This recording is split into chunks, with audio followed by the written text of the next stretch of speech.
America से 30 Hunter killer drone खरीदेगा Bharat. PM Modi के अमेरिका दौरे से पहले मिली ड्रोन की खरीद को मंजूरी। रक्षा खरीद परिषद ने आर्म्ड ड्रोन MQ-9 प्रीडेटर की खरीद को मंजूरी दी है। अब आखिरी मंजूरी कैबिनेट कमेटी ऑन सिक्योरिटी से मिलना बाकी रह गया है। $3 बिलियन में 30 MQ-9 ड्रोन अमेरिका से खरीदे जाएंगे। आर्मी और एयरफोर्स को 8 और नेवी को 14 ड्रोन मिलेंगे। तो भारत के बेड़े में और ड्रोन जुड़ने जा रहे हैं। निश्चित तौर पर मजबूती एक भारत को मिलने वाली है और जल्द ही इसकी खरीद को मंजूरी भी मिल जाएगी। अमेरिका से दरअसल 30 हंटर किलर ड्रोन भारत खरीदने जा रहा है। आपको बताएं कि अभी कुछ दिन बाद ही प्रधानमंत्री का अमेरिका का दौरा भी होने वाला है। दौरे से पहले ये खरीद होगी ऐसा माना जा रहा है। हालांकि अभी मंजूरी खरीद को मिलना बाकी है। ड्रोन की खरीद की मंजूरी मिल गई है, लेकिन रक्षा खरीद परिषद ने आर्म्ड ड्रोन MQ-9 प्रीडेटर की खरीद को मंजूरी दे दी है। अब आखिरी मंजूरी जो है वो कैबिनेट कमेटी ऑन सिक्योरिटी से मिलना बाकी है। ये मंजूरी रह गई है, ये मिलना बाकी है, जल्दी मिल जाएगी, उम्मीद जताई जा रही है। $3 बिलियन में 30 MQ-9 ड्रोन अमेरिका से भारत खरीदेगा। आर्मी और एयरफोर्स को अब 8 और नेवी को 14 ड्रोन मिलेंगे। बात अब प्रधानमंत्री नरेंद्र मोदी के अमेरिका के दौरे की करेंगे। दरअसल 21 से 23 जून तक अमेरिका की ऑफिशियल विजिट पर पीएम रहेंगे।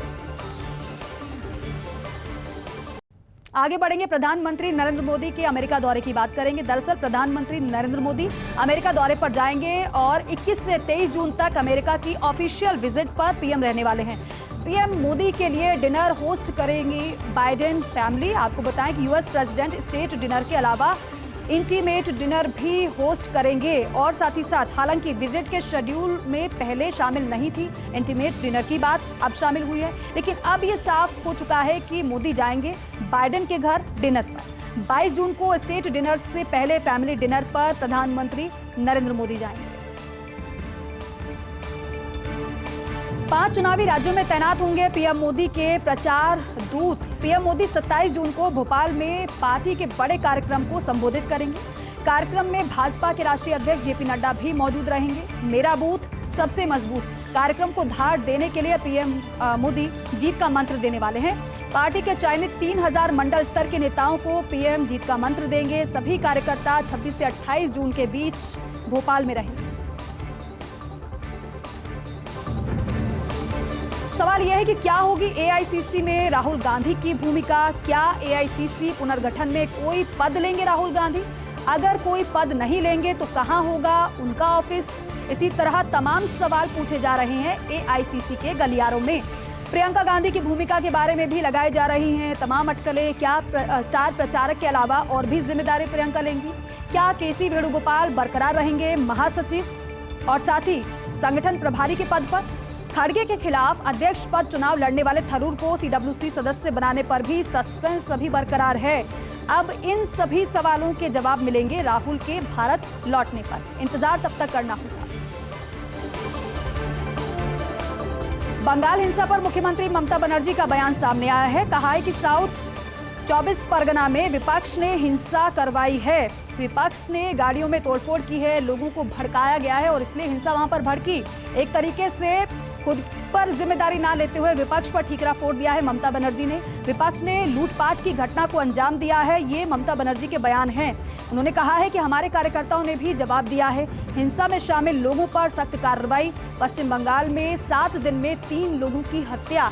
पश्चिम बंगाल में 7 दिन में 15 जगह बमबारी की घटना। हिंसा के लिए टीएमसी जिम्मेदार नहीं है, बल्कि विपक्ष पर आरोप ममता बनर्जी ने लगा दिया है। मौसम विभाग ने कुछ राज्यों के लिए राहत की खबर दी है। दिल्ली एनसीआर में अगले 4 दिन बारिश होगी। लोगों को आफत से आज से अगले 3 दिनों तक गर्मी से राहत मिलने वाली है, क्योंकि इससे पहले गर्मी की आफत वो झेल रहे थे। मौसम विभाग ने दिल्ली में आज हल्की बारिश होने की उम्मीद जताई है। अधिकतम तापमान जो है वो 38 डिग्री तो न्यूनतम तापमान 27 डिग्री पर आ सकता है। यूपी हरियाणा में आज और अगले 3 दिनों तक बारिश की संभावना है। वहीं आंध्र प्रदेश में 1 दिन और बिहार में 3 दिन लू चल सकती है। छत्तीसगढ़, पश्चिम बंगाल और तेलंगाना में 1 दिन और पूर्वी एमपी, पूर्वी यूपी में 2-2 दिन लू का असर देखने को मिल सकता है। बात अब बिपरजॉय की करेंगे। बिपरजॉय से बिगड़ा मॉनसून तंत्र। कल देर रात कच्छ के जखाऊ तट से टकरा चुका है बिपरजॉय। हालांकि लैंडफॉल के बाद तूफान की ताकत कमजोर होने लगी है। राजस्थान में एक डिप्रेशन वाले मौसमी सिस्टम की तरह प्रवेश किया है इसने। रविवार तक बिल्कुल कमजोर हो जाएगा ये सिस्टम और इसके असर से रविवार तक मानसून अटका रहेगा। तो बिपरजॉय का असर मानसून पर भी देखने को मिल रहा है। हालांकि गुजरात से आगे बढ़ चुका है और राजस्थान के कुछ क्षेत्र में इसका असर दिखना भी शुरू हो गया है। रैगिंग पर उच्च शिक्षण संस्थानों को दिखानी होगी सख्ती। विश्वविद्यालय अनुदान आयोग ने उठाए इस दिशा में कई अहम कदम और ऐसे में रैगिंग की रोकथाम से जुड़े पहले से प्रचलित नियमों को और सख्त करने को कहा गया है। नई चुनौतियों को देखते हुए इनमें बदलाव को लेकर भी एक अहम पहल की गई है। आपको बताएं कि जिसमें रैगिंग के दायरों को पूर्व की तुलना में और विस्तार दिया जा सकता है। माता पिता संस्थानों में शीर्ष पदों पर बैठे लोगों को भी जवाबदेह बनाने की तैयारी की गई है। और ये सवाल हर किसी के जहन में रहता है और इसका जवाब शायद ही किसी को मिला हो, लेकिन अब दावा किया जा रहा है कि इसका जवाब मिल गया है। दुनिया में पहले मुर्गी आई या फिर अंडा? वैज्ञानिकों ने किया कि इस उलझी गुत्थी को सुलझाने का दावा। ब्रिटेन की ब्रिस्टल और चीन की नानजिंग यूनिवर्सिटी के वैज्ञानिकों ने कहा है कि धरती पर पहले अंडा नहीं बल्कि मुर्गी आई थी। Journal nature ecology and evolution में प्रकाशित हुआ ये शोध जिसमें ये दावा किया गया है। शोध के अनुसार हजारों साल पहले ऐसे नहीं थे मुर्गा मुर्गी जैसे आज हैं। हजारों साल पहले अंडे नहीं बल्कि बच्चे को जन्म देती थी मुर्गियां, ये दावा किया गया है शोध में। इसके बाद होता चला गया इनमें परिवर्तन और पैदा हो गई अंडे देने की क्षमता। करोड़ों साल पहले डायनासोर भी देते थे मुर्गियों की तरह अंडे। ठग सुकेश चंद्रशेखर की रेल मंत्री अश्विनी वैष्णव को चिट्ठी। बालासोर ट्रेन हादसे पर रेल मंत्री को चिट्ठी लिखी है। चिट्ठी लिखकर की 10 करोड़ रुपए की मदद की पेशकश। पीड़ितों की मदद के लिए 10 करोड़ रुपए की पेशकश की गई है सुकेश की तरफ से। 200 करोड़ की ठगी के आरोप में तिहाड़ जेल में बंद है सुकेश चंद्रशेखर। सहायता की पेशकश उसकी तरफ से की गई है रेल मंत्री को। राजस्थान किसान महोत्सव। सीतापुरा स्थित जेईसीसी में राजस्थान किसान महोत्सव का आयोजन हुआ। किसान महोत्सव को मुख्यमंत्री अशोक गहलोत ने संबोधित किया और तमाम बातों का जिक्र किया। कहा कि हमारी सरकार ने किसानों के लिए अलग से बजट पेश किया। आज देश में राजस्थान की चर्चा हर तरफ हो रही है, हर जगह हो रही है।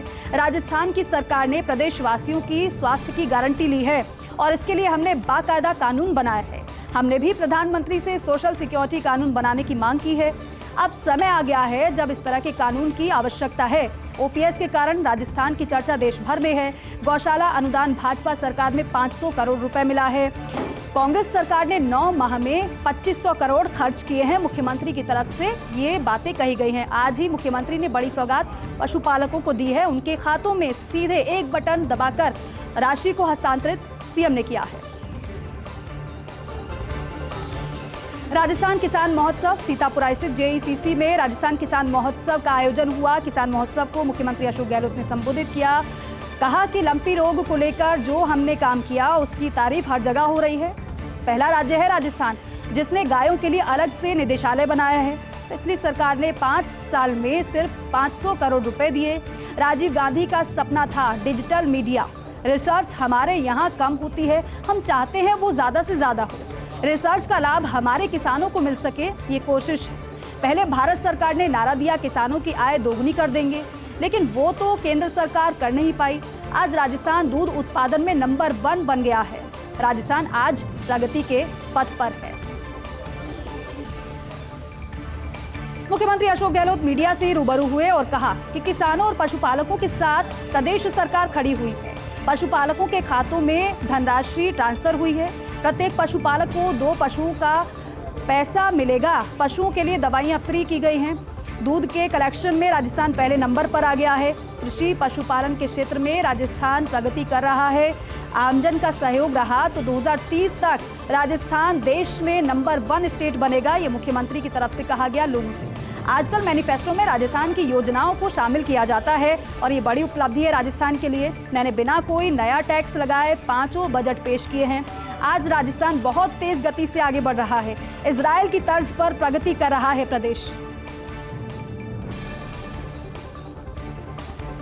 सरकारी भूमि पर बसी कॉलोनियों के मामले में बड़ी खबर आपको बता दें कि 300 वर्ग मीटर से बड़े भूखंडों के नियमन की दर की निर्धारित UDH-LSG ने इस बारे में आदेश जारी कर दिए गए हैं। 300 वर्ग मीटर से बड़े भूखंडों का नियमन हो सकेगा। आवासीय आरक्षित दर या आवासीय DLC दर, दोनों में से जो कम दर होगी उसके 25% पर नियमन होगा।